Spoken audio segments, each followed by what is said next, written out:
Hi, we're here today in Portland on the waterfront with Trena. Hi, I'm Trena. I am an advocate for the homeless and the disenfranchised in the Portland metro area. I had a very different career before I came here. I had it all, and spendable income. I had everything, and never was happy. And one day I'm at a park, and I see a man eating out of a garbage can, and I don't know why I felt sorry for him, because I never really felt sorry for homeless people before. I thought there was a choice. But I went up to him and I took him to McDonald's. Found out he was a professor, had been a professor at a very big university, was a tenure professor, whose wife of 40-some years was dying of cancer. They told her to put her on hospice. He went to did everything he could. Then he fell into some type of scheme in South America where they said, we can save your life. He liquidated all of his assets, quit his job after many years, took his wife down to South America, and guess what? She died. They took everything he had. When he came back to the area, he began drinking and then using drugs recreationally just to kill the pain. This man was the most intelligent man I've ever known in my life. We would meet every week, and I'd take him to Burger King or McDonald's or something. Just a very good man, and I considered him one of my dearest friends until the day he died. And at that point, I realized that I could not have been more wrong about the homeless. So I got into it very slowly. I started taking sandwiches and juices to parks and giving it to people.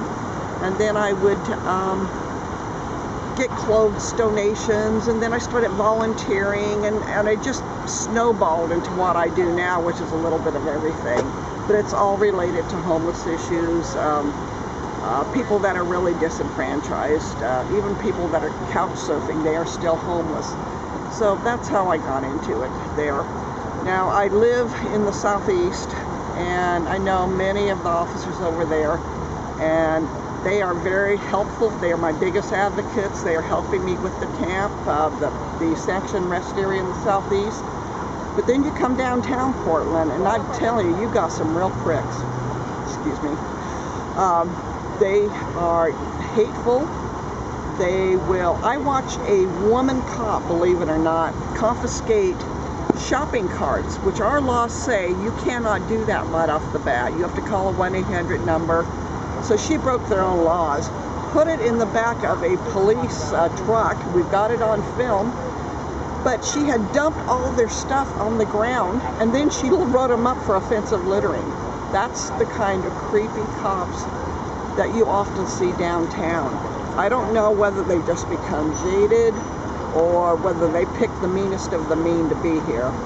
I've talked to the mayor's office, I've talked to the commissioners about the behaviors. We all have. My boss, Ibrahim Mubarak from Right to Dream 2, we've talked to them till they're blue in the face. My boss, Ibrahim Mubarak, who's quite famous all over the United States because of what he does, he was arrested for trying to feed homeless people. And it was all caught on film. It's on YouTube. If anybody wants to pull up Ibrahim Mubarak, they can watch it. It was quite unsettling, but this is not unusual. They do a lot of sweeps, especially underneath the bridges. One you can see over here, which is the Burnside Bridge.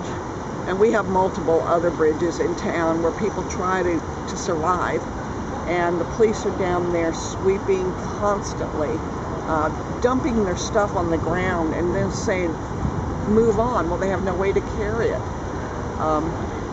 We don't have beatings. I mean, we do, but they're isolated. But we do have a lot of where police will capstun or mace people with this industrial strength mace.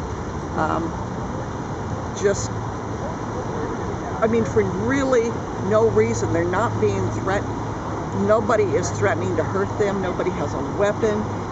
I've been a part of multiple demonstrations, and I've never seen violence by the demonstrators, and we've had some very large crowds. I mean, anywhere from 300 up to 1,000 people marching. And not one time was there a fight. The only thing the demonstrators do that I do not approve of is they impede traffic on occasion. They'll get down and block traffic, and I don't believe they have a right to do that either. So I try to think of myself as being very fair-minded. Now, most of my people that I relate to as an advocate are what most people would consider anarchists. And I don't believe that. I believe in the peaceful change within the system, not tearing the systems down. But, you know, sometimes I guess you've got to get tough. And my boss, Ibrahim Mubarak, said, wouldn't you rather get arrested protecting somebody or standing up for your rights than a drug charge? He goes, which is more important? And he's absolutely right. So I walk these marches. I've never been approached by the police or harassed by them, but I have seen them harass other people. Whenever we go out and march, I mean, we never have to worry about being mugged because you'll have a million police right there, and they are dogging every move you make. And before the protest, we always start out saying we're going to be very peaceful. We don't want any trouble. Now, I have seen some good cops here. We use this.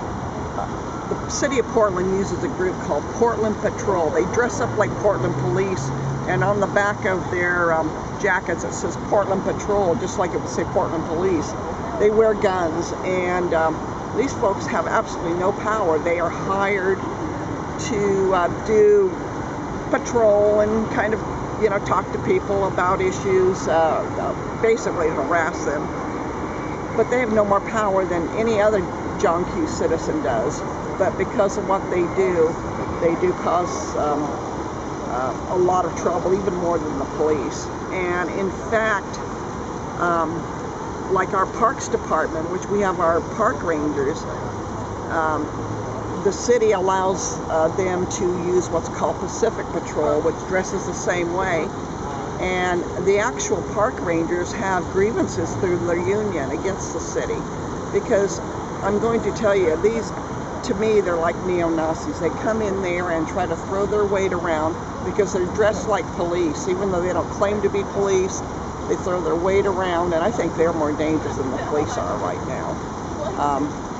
What we're going to do about them, I don't know. It's the city's answer to not having enough police officers. I really don't know. Those are the people I'd like to see gone. They have no business doing what they do.